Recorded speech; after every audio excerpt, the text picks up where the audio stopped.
Oh, welcome back to the Vintage Farmhouse channel. We've got some Wedgwood china, a little teacup trio to show you here in a rather pretty little design and pattern.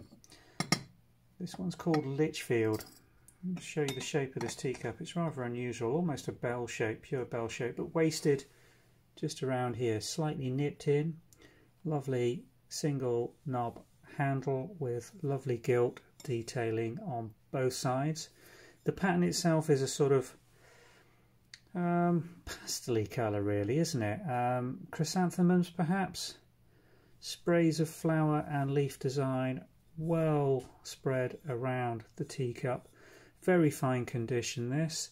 Plain rim with lovely gilt, slightly footed base plate, almost, you know, neoclassical in its styling. Wedgwood is very tightly knit little waist around that. The Wedgwood china marks on the base with the classic urn mark.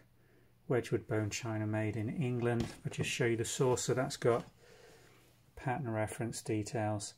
Again, beautifully decorated. A nice full banding of the transfer pattern design. Very tightly spaced together on the saucer.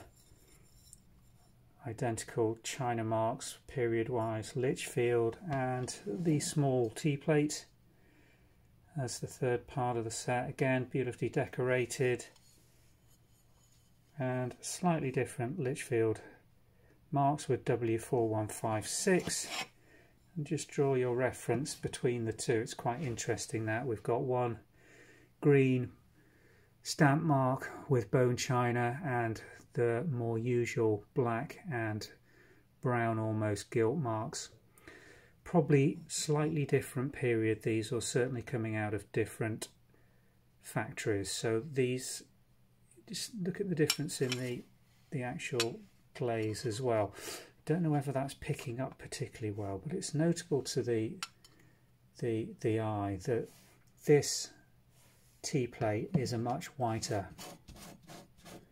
piece of bone china, and the saucer, again, I think these are different period of production. Although they've been put together, it really is